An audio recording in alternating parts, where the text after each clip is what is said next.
이제는 선악과를 먹은 이후에 주 하나님께서 어떻게 심판하셨는지에 대하여 아담과 하와, 뱀과 사탄과 직격 인터뷰를 하겠습니다. 하나님께서는 동산을 산책하시나요? 예, 맞습니다. 언제 산책하시나요? 매일마다 날이 서늘할 때쯤이지요. 산책하시는 것을 알고 계시는군요. 당연히 알지요.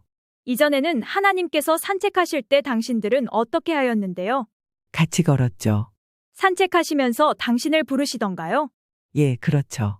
그래서요? 당연히 여자와 같이 마음이 조마조마한 상태로 나무 사이에 깊이 숨었죠. 마찬가지로 마음이 조마조마한 상태로 여호와 하나님이 어떻게 찾으시던가요? 나의 이름을 부르시면서 내가 어디 있느냐 하시더군요. 당신이 어디 있는지 모르시나요? 알면서도 부르시는 것이지요. 그래서요? 내가 대답했지요. 내가 동산에서 하나님의 소리를 듣고 내가 벗었으므로 두려워하여 숨었나이다. 전혀 다른 대답을 하시는군요. 이미 하나님이 다 아실 것이니까 그렇게 대답하였죠. 그래서 여호와 하나님이 어떠한 말씀을 하셨나요? 주 하나님이 말씀하시기를 누가 너의 벗었음을 고하였느냐 내가 너더러 먹지 말라 명한 그 나무 실과를 내가 먹었느냐 라고 하시더군요. 그래서요? 내가 대답하기를 하나님이 주셔서 나와 함께하게 하신 여자 그가 그 나무 실과를 내게 주므로 내가 먹었나이다 하였죠. 전혀 다른 대답을 또 하시는군요. 예, 내 마음속에서 그렇게 답변하고 싶던데요. 그리고요? 여호와 하나님이 여자에게 말씀하시더군요. 뭐라고요? 내가 어찌하여 이렇게 하였느냐고요. 여자는 뭐라고 하였나요? 뱀이 나를 꿰물어 내가 먹었나이다 라고 말하였죠. 역시 아담하고 같은 대답을 하시는군요. 예, 맞습니다. 그래서요? 여호와 하나님이 뱀에게 말씀하셔서 내가 이렇게 하였으니 내가 모든 육축과들의 모든 짐승보다 더욱 저주를 받아 배로 다니고 종신토록 흙을 먹을지니라. 그러면 다른 동물은 어떻게 되나요? 모든 육축과들의 모든 짐승도 같이 저주를 받았어요. 즉 동물들도 저주를 받았지요. 예, 그러나 뱀은 어떻게 되나요? 동물로서 뱀은 다른 동물보다 더욱 더 저주를 받았어요. 그리고 이제부터는 걸어 다니고 싶어도 될 수 없는 배로 기어다니며 종신토록 흙을 먹는데요. 다른 동물들보다 뱀이 더욱더 저주를 받은 이유는 첫째는 인간을 타락케 한 역할을 하였으며 둘째는 사탄 자신의 최후의 파멸을 인간에게 영원히 상기키기 위해서요. 즉 뱀의 몸을 사용하였던 악한 자의 궁극적 파멸의 약속을 인간에게 영원히 상기시켜 주기 위한 것이에요. 그리고 또 다른 말씀을 하셨나요? 뱀에게 또한 내가 너로 여자와 원수가 되게 하고 너의 후손도 여자의 후손과 원수가 되게 하리니 여자의 후손은 내 머리를 상하게 할 것이요 너는 그의 발꿈치를 상하게 할 것이니라 하셨어요. 이 말씀은 계속 뱀에게 하는 말인가요? 뱀을 쳐다보시면서 하시지만 뱀 속의 다른 존재에게 하시는 말씀이에요. 뱀 속의 다른 존재요? 예, 뱀 속의 다른 존재가 먼저 뱀을 장악하고 난 이후에 여자를 유혹하면서 터진 일이기에 그 존재에게 심판하시는 말씀이지요. 그 존재는 눈에 보이나요? 눈에 보이지 않던데요. 어떻게 알지요? 여호와 하나님이 심판하시면서 알게 되었지요. 아직까지 당신을 속인 직접적인 존재가 뱀이라고 생각하는 것인가요? 아니요. 위에 하나님께서 말씀하신 부분이 중요한가요? 당연하지요. 나와 여자의 입장에서는 가장 중요한 선포이시죠. 또한 온 인류의 미래의 역사가 요약되어 있어요. 즉 앞으로 이어질 역사가 보이지요. 그러면 한 구절씩 자세히 묻지요? 예, 말씀해보세요. 여호와 하나님이 말씀하신 내가 너로 여자와 원수가 되게 하고 여호와 하나님이 뱀을 가리키지만 직접적으로 그 배우의 인물에게 말씀하시지요. 지금까지는 여자와 뱀과 배우자는 원수가 아니었지요? 선악과 열매를 먹기 전까지는 아니었지요. 원수가 아니었지요. 내 자녀로 삼고 싶었죠. 이제부터 자녀가 되었으니 앞으로도 영원히. 사탄의 입장에서는 여호와 하나님의 말씀처럼 앞으로 여자를 원수로 한다면 이득인가요? 나의 입장에서는 여자가 나의 말을 듣는 나의 자녀이며 앞으로도 계속 이용하려고 하는데 원수로 선언하시면 나에게는 손해가 엄청나게 크지요. 여지껏 나는 인간보다는 힘이나 지혜나 모든 면에서 월등하게 나으니 이들을 활용하여 하나님을 대적하려고 하였는데 여자의 입장에서는 뱀과 원수가 되는 것이 유리한가요? 당연하지요. 일단 겪어보니 내 힘으로는 사탄의 힘과 능력과 유혹과 함정에 당할 수밖에 없고 이미 사탄에게 넘어갔는데 여호와께서 원수가 되게 찢어 나누심으로 나에게는 사탄에게서 해방되는 것이지요. 나와 나의 모든 미래를 살리신 것이지요. 또한 사탄의 존재와 함정을 확실히 알게 되었지요. 당신들의 입장에서는 스스로 뱀의 함정에서 벗어날 수 없지요? 예, 맞아요. 여호와 하나님께서 원수가 되게 하고 라고 선언하셨는데 마음의 변화는 여호와께서 말씀하시고서 즉각적으로 우리들의 마음속에 원수를 대적할 마음과 지혜와 힘이 생기더군요. 그러면 다음으로 너의 후손도 여자의 후손과 원수가 되게 하리니 라는 말씀은 이 말씀이 조금 혼동되지요. 예, 그런가요? 생물학적 측면에서 사탄이나 여자 자체는 영으로서 후손을 생산할 수 없지요. 아담만이 후손을 생산할 수 있지요. 그러므로 후손이라는 말씀은 영적인 후손을 가리키지요. 그러면 너의 후손은 앞으로 아담과 여자를 통해서 태어날 후손 가운데 영적으로 사탄의 자녀로 살아갈 사람들이죠. 그러면서 의도적으로 여자의 후손들을 증오하는 사람들이죠. 여자의 후손은 우선적으로 아담과 여자를 통해서 태어날 후손 가운데 영적으로 믿음을 통하여 하나님과 자녀들과의 올바른 관계를 형성하는 인간의 가족 속에 있는 자들이죠. 여자의 후손에 더 깊은 의미가 있나요? 앞으로 태어날 모든 후손은 생물학적으로 아담을 통해서 태어나는 아담의 후손이에요. 그러나 만일 잉태함에 있어서 아담 남자 의씨가 없이 태어난다면 그 후손은 오직 여자의 실질적 후손이에요.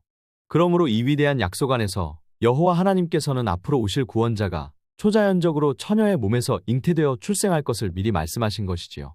그러면 그 후손의 특징은 무엇인가요? 그 약속된 후손은 아담 후손의 죄의 본성을 가지고 있지 않아요. 그리고 사탄을 대적할 능력자이시겠지요. 앞으로 여자가 자체적으로 후손이 태어나는 것이 가능한가요? 인간의 수준으로는 불가능하나 여호와 하나님이 말씀하셨으니 당연히 하시겠지요. 그러면 너의 후손도 여자의 후손과 원수가 되게 하리니는 여호와 하나님께서는 이 두 부류의 후손들이 서로 분리되어지도록 하시겠지요.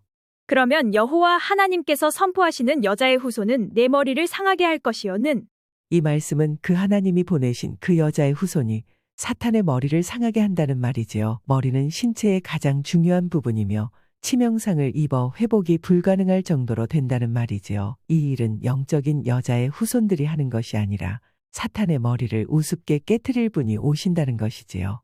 너는 그의 발꿈치를 상하게 할 것이니라는 말씀은 어떻게 이해해야 하나요?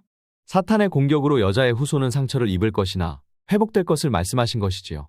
앞으로 여호와 하나님께서는 위의 말씀을 어떻게 실행하시겠는지 예상하나요? 여호와 하나님께서는 앞으로 사건을 일으키시고 환경을 변화시키시며 사람 간의 만남을 통하여 위의 말씀을 성취하시겠지요. 사탄은 여호와의 말씀을 어떻게 활용하겠나요? 내가 스스로 믿고 있는 것은 앞으로 나의 자녀들을 많이 만들겠다. 또한 처음에는 뱀을 도구로 여자를 죽게 하였지만 이제는 사람들을 도구로 하여 영적인 여자의 후손들을 찾아다니며 여호와 하나님을 알지 못하게 만들든지 가능한 모든 방법을 동원하여 하나님의 능력을 잘 경험하지 못하게 할 것이다. 나는 지치지도 않고 눈에 보이지도 않으니 쉴 새 없이 움직일 것이다. 또한 앞으로 태어날 여자의 후손을 찾아내서 꼭 죽일 것이다. 내 스스로 사형 선고를 받았는데 나는 모든 자녀를 동원하여 하나님과 전쟁을 할 것이다. 그리하여 천국을 다시 차지하며 하나님을 보좌에서 끌어내릴 것이다. 사탄의 입장에서 앞으로 태어날 당신의 후손들이 많을 것이라고 예상하는가요? 당연하다. 그렇게 확신하는 근거는 무엇인가요? 아담과 여자는 이미 선악과 열매를 먹었기에 앞으로 아담을 통하여 태어나는 후손들은 모두 다 자동적으로 나의 자녀들이다. 그들은 이미 태어나면서 신분적인 측면에서 나의 자녀들이고 본성적인 측면에서 나의 본성을 가지고 태어날 것이며 영적으로 나를 아버지라고 할 것이고 행동적인 측면에서는 하나님을 대적하는 행동을 보일 것이고 하나님과의 관계에서는 당연히 거부할 것이기 때문이다. 당신의 자녀들을 어떻게 교육시킬 것인가요?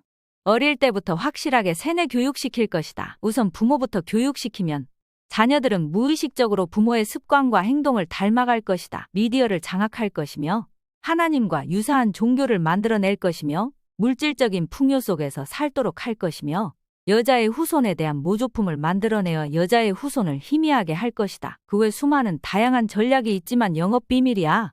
앞으로 여자와 아담을 어떻게 공격할 것인가요? 당연히 공격할 것이다. 저들이 위에 여호와 하나님의 말씀을 전하지 못하도록 할 것이며 문서로 기록된 것을 깡그리 없애버릴 것이다. 대단하시군요. 아이고 정보가 다 새어나가서 어떻게 하지? 당신의 자녀가 영적인 여자의 후손의 자녀로 바뀌어지는 믿음과 행동을 보이면 어떻게 하실 것인가요? 세상 모든 것을 동원하여 막을 것이다. 그래도 넘어가면 그 다음부터는 공격할 것이다. 당신은 하나님이 하신 말씀을 이해하는가요? 그렇습니다. 어렵지 않은가요? 아니면 대충 아는 것을 잘 알고 있다고 생각하지 않는가요? 여자의 후손이든지 이러한 하나님의 말씀이 어렵지 않나요? 나의 수준에서 이해하기 편하게 말씀하셨습니다. 내가 잘 이해하여야만 나의 후손들에게 정확히 가르칠 것이 아닌가요? 당신들은 하나님의 이러한 약속을 신뢰하는가요? 예, 신뢰합니다. 특별히 신뢰하였다는 증거는 무엇인가요? 내가 여자의 이름을 하와라고 지었어요. 그 의미는 모든 산자의 어미가 되라는 것이지요. 하나님의 응답은 무엇인가요? 우리들의 믿음에 응답하여 은혜스럽게 벗은 몸을 가리우는 옷을 만들어 주셨지요. 우리들의 나뭇잎 옷은 부적당하고 가죽옷을 지어 입히셨다면 동물이 죽었겠네요. 예, 나의 동물 친구들 중에서 양을 택하여 하나님께서 어떻게 양을 잡으셨나요? 나의 가장 사랑스러운 동물 친구인 수양 2마리를 손수 잡으셨어요. 양을 잡을 때 보셨나요? 예, 우리들이 보는 데서 하셨으니까요. 잡는 과정이 어떠하던가요? 나를 가장 잘 따르던 사랑스러운 양의 목을 잡았어요. 그래서요? 양이 가만히 조용히 있었어요. 그러자 하나님은 우리를 보시면서 양의 목을 자르시더군요. 보기에 끔찍하고 처참하였겠네요. 네, 양은 피를 흘리면서 조용히 움직이지 않았어요. 이 모습을 보면서 마음이 어떠시던가요? 처음으로 보고 느끼기에 내 머릿속에 피가 거꾸로 솟는 느낌이 들고 마음속은 죽음에 대한 공포가 밀려들더군요. 마치 내가 죽어가는 느낌이 들어서 숨을 제대로 쉴 수가 없었어요. 또한 우리들 대신에 아무런 이유도 없이 죽어가는 양을 보니 안타까웠어요. 그래서요? 양의 피가 공중으로 솟구치면서 수없이 나오더군요. 네, 그렇군요. 그러면서 조용히 있다가 서서히 움직이지 않더군요. 이 장면을 처음으로 직접 보면서 어떠하였나요? 우리들도 양이 죽어가는 동안 같이 죽어가더군요. 마음속으로 양과 같이 목에 구멍이 뚫리면서 피가 쏟아지면서 흘려내리고 살려고 손과 발과 모든 육체가 발버둥을 치고 피가 다 쏟아지면서 서서히 죽어가더군요. 그리고 마침내 죽더군요. 온통 주변은 피투성이로 물들어 있었겠네요. 예, 맞습니다. 여호와 하나님께서 단지 당신들의 옷을 만들기 위해서 양을 죽였나요? 이러한 일을 통하여 여호와께서 말씀하시고자 하는 메시지는 무엇인가요? 내가 죽어야 하는데 나 대신에 아무런 죄도 없는 양이 죽었어요. 양이 죽지 않았다면 내가 대신 죽어야 하겠지요. 양이 정말 고맙고 나에게는 세상에서 가장 소중하지요. 우리들은 속죄 가리움는 제단 위에서의 피 흘림에 의해서만 주어지는 것을 모형으로 배웠어요. 이 경험은 완전한 속죄라 주어지기 전에 장차 오게 될 무서운 싸움에서 약속된 여자의 후손이 피를 흘려야 한다는 것을 또한 배웠어요. 당신도 정말 앞으로 육체적으로 저 양과 같이 죽나요? 네, 선악과의 결과가 나의 몸을 지배하니 내가 아무리 발버둥 치더라도 결국 죽겠죠. 지금부터 죽음의 권세가 나의 육체를 사로잡아서 가겠죠. 여호와 하나님의 후속 조치는 무엇인가요? 선악을 아는 일에 우리 중 하나같이 되었으니 생명나무도 따먹고 영생할까 하노라 하여서요. 에덴 동산에서 쫓아내셨어요. 그리고요. 토지를 갈게 하셨죠. 다른 것은 또 무엇인가요? 에덴 동산 동편의 그룹들과 두루 도는 화염검을 두어 생명나무의 길을 지키게 하셨어요. 그룹이란 무엇인가요? 천사들 가운데 가장 높은 계급인 집단들이죠. 왜 지키나요? 당연히 먹지 말도록 하기 위해서죠. 생명나무는 여전히 자라고 있나요? 당연하지요. 저기 보세요. 이렇게 에덴 동산에서 쫓겨났는데 이 근처 가까이에서 사시는 이유는 무엇인가요? 나의 실패를 보여주기 위해서요. 생명나무는 어느 효력이 있나요? 이 과일은 세포의 부패와 마침내 죽음으로 끝나는 육체를 변질과 부패시키는 과정을 억제하는 힘을 갖고 있는 요소를 포함하고 있어요. 그래서 영원히 살도록 만들죠. 이제는 생명나무의 열매를 따먹을 수 없나요?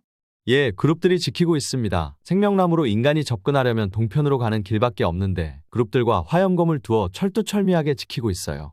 앞으로 여호와 하나님은 어디서 만날 수 있나요? 그룹들은 하나님의 보좌와 관계되어 있기에 저기 생명나무에서 우리를 계속 만나주시지요. 나의 후손들도 여기서 만날 수 있지요.